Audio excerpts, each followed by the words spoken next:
Well, good afternoon, and welcome back to Mondays with Michael Live here on Facebook. For those of you who follow every Monday, you know that we were off last Monday. So last Monday, we were at our annual Wiley Conference. Sharon and I were at the annual Wiley Conference.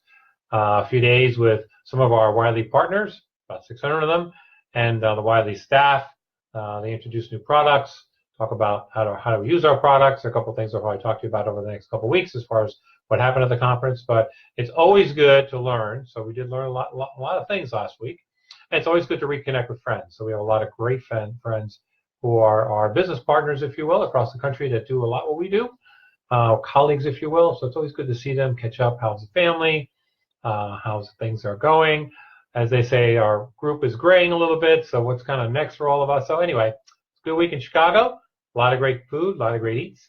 And now it's back to work. So today's session is around leading effective teams. So if you're keeping up with what we do here every Monday, you know we've done the work of leaders. We've talked about crafting a vision, building alignment, and championing execution. So we've talked about using the work of leaders for the leader to assess their behavioral style and the 18 behaviors specifically around that leadership model. So we've gone through those in 3 sessions. They're on the YouTube channel, so if you haven't seen those yet, I encourage you to see them. But today's session is really leading and managing effective teams. So how do I take this to the next level? So as always, I'm going to go back to my notes. We're going to talk a little about one of our team building programs. You may have heard of it before. It's called the 5 Behaviors of a Cohesive Team. So why is this important to you as a leader? It's good to assess where your team is every so often. Similarly, if you're doing a 360 assessment on yourself, a 360 assessment on yourself tells you about what's going on around you. How do the people feel about your skills and behaviors of those who work around you? And we encourage leaders to do a 360 every so often. We'll talk about that in another session. But it's also good to assess your team. How is your team doing? If I were to ask you as a leader, how's your team doing? What would you tell me? Is it strong? Is it weak? Where is it strong? Where is it weak? Are folks getting along? Do they trust each other? Are they holding each other accountable? Are they focused on results?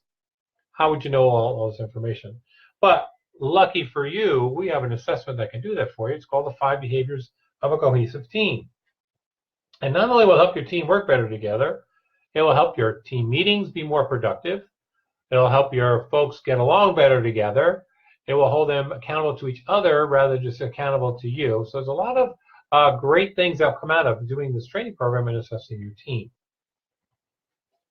So I'm going to go through the process a little bit for you. I'm going to tell you a little bit about what the assessment measures. I'm going to show you some of the scales. And then I'm going to give you an opportunity to get a deeper dive of this information on our website and some video that will help you along the way.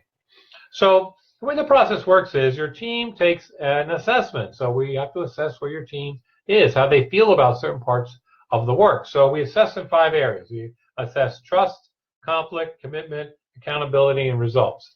And why do you want to do that? Well, the first is trust. Do your teammates really trust one another? Or are they doing things behind each other's back to kind of get over, if you will, on each other? So I have to kind of build this vulnerability-based trust within the team. Does your team trust you as a leader? Do you trust your teammates to do what they say they're going to do? And are they going to be productive and keeping each other kind of close to the vest, if you will? So the assessment measures trust. It also measures DISC style or MBTI, what we call all-type style within the team. So it's also always good to know who's on the team and how they interact with each other.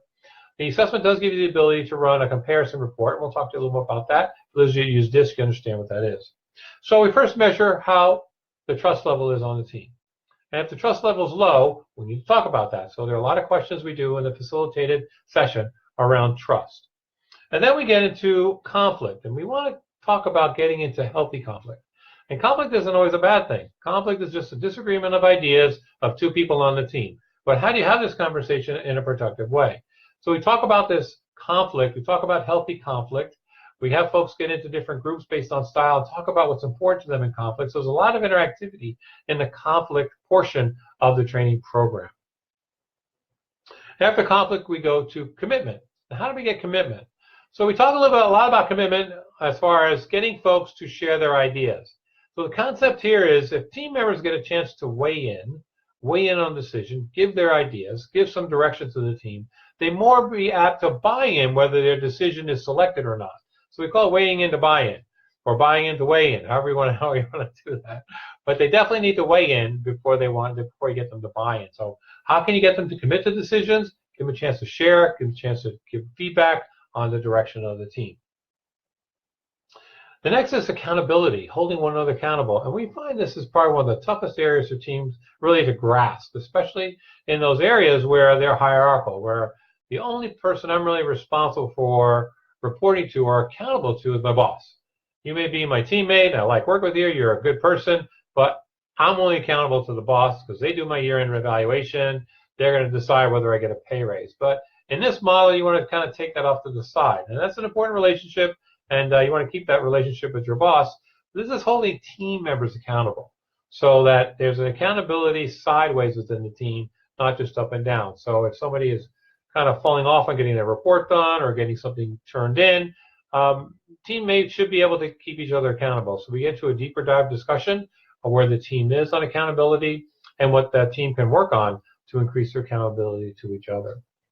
And the last is results, focusing on team results rather than your own individual results. And not that individual results aren't important. Everyone has a career path in their organization. But in this module, we really talk about team results. How do we focus in on the team results? So what happens is participants take the assessment, team members take the assessment, and then we debrief the results. We can debrief those results in a one-day program and go through those results and those concepts and see where the team is in those areas, have those deeper dive discussions depending on the size of the group. A one-day program probably is a good place to start. Then we work with teams that are a little bigger, that have maybe a few more challenges, and we have a 2- and 3-day program with this 5 behaviors program. So you can do the 1-day, 2-day, or the 3-day, which is a real deeper dive discussion.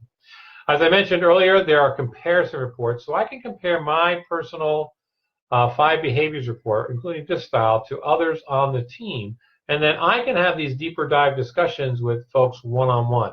We use this a lot in the DISC program. This comparison report concept is comparing my results to yours.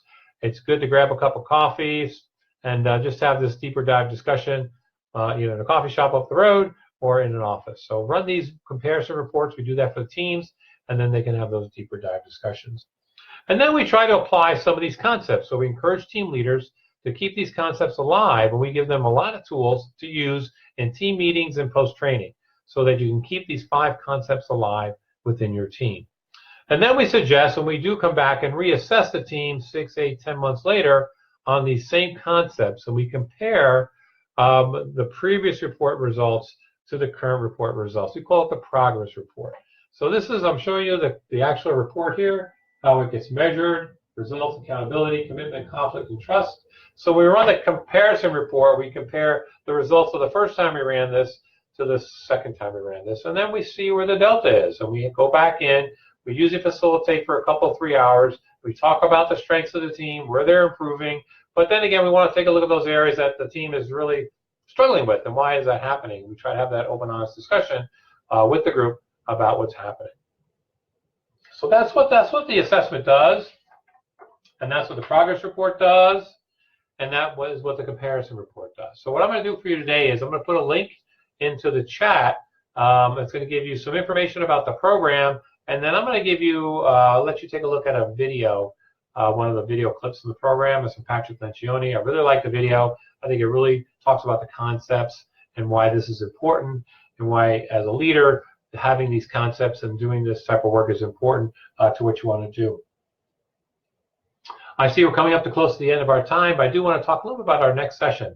So it's probably no surprise to those who are listening to this in training and development in HR that the word harassment has been all over the news. And I should tell you, over the last 6, 8 months, we've gotten a lot of requests for harassment training and programs. So we're going to do a session next week. It's mostly designed for HR and training folks, but if you're a leader or a manager and you want to listen in, we're going to talk about the importance of having a good harassment program and policies in your organization. We're going to show you a couple, or at least talk about a couple of the programs we offer to help train not only managers of their responsibility, but frontline employees of their responsibility, some of the online tools you have to help. So please join us next week, Mondays with Michael Live, next Monday, 4 o'clock Eastern Time. Thank you all for joining me today, and I'll see you next Monday with Mondays with Michael Live. Thanks for listening in. Talk to you soon.